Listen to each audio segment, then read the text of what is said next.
just finished section 1 of the book of Enoch. And I have thoughts. This part, Enoch has been given a vision. So he is talking to mainly the angel Uriel about the things that he's seeing. But this video in particular, I just want to talk about how the fallen angels, the 200 fallen angels, which are also called the Watchers, they named them in the book of Enoch, and they also talk about what they taught the daughters of men. And this is crazy. So I'm just going to let you see it, and I'm just going to read it. You can do with this information what you will. So I am using this book here, right? So it talks about in chapter 6 how the angels come down. Samjaza, who is their leader, basically says to them, we have to be in a pact because I am the one who's going to bear the brunt of this great sin. So we have to make an oath to ourselves to not abandon this plan if we are going to descend. And they did end up descending in the days of Jared on Mount Hermon. So it doesn't list all 200 of the angels. It lists their leaders, and they are chiefs of 10. So here, I think it's 18 or so. So 18 times 10 is 180. So it's a couple folks missing from here. But again, it lists all of the leaders of the 200 fallen angels, or the Watchers. So then we get into chapter 8, where Azazel and a few others, it kind of goes over what they teach the children of men. So they taught the men how to make swords, knives, shields, breastplates, basically the art of war. Bracelets, ornaments, the use of antimony, which I looked it up, and it's kind of like a chemical substance that was believed to be historically used in cosmetics.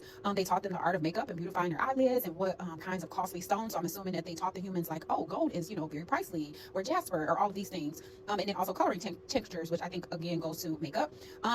And then it also goes down here where it talks about Samjaza again. It taught the daughters of men enchantments and root cuttings, which I believe more so goes into medicine, almost resolving those enchantments. So maybe if you had something taught, or not taught, but if you had something cast upon you, you could rebuke that, right?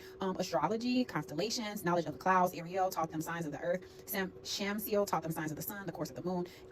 And with this, because they were drinking the blood, they were eating and devouring mankind, they were sinning, they were doing all this lawless behavior, that the cry of men went up to heaven because they were dying. So then when we jump over to Enoch 16, the angels at this point have asked Enoch to intercede for them, right? Because now they're in this bound place, and they are awaiting judgment, as are the rest of us, right? So they are asking and begging Enoch to intercede on their behalf.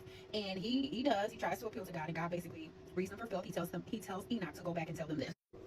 Say to them, you have been in heaven, but all the mysteries had not yet been revealed to you, and you knew worthless ones. And these, in the hardness of your hearts, you have made known to the women. And through these mysteries, women and men work much evil. You will have no peace. They taught us astrology, these Watchers.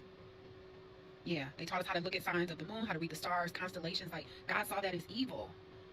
And here we are, we base our entire personalities off of our astronomical birth signs. Like, I think I'm going to do an entire series on the things that I've learned from the book of Enoch. I just finished the book of Jubilees, which they call Little Genesis. So I'm going to come back and with like a video of 10 things that I learned from that. But these additional books are like really great to read. But again, do with this information what you will.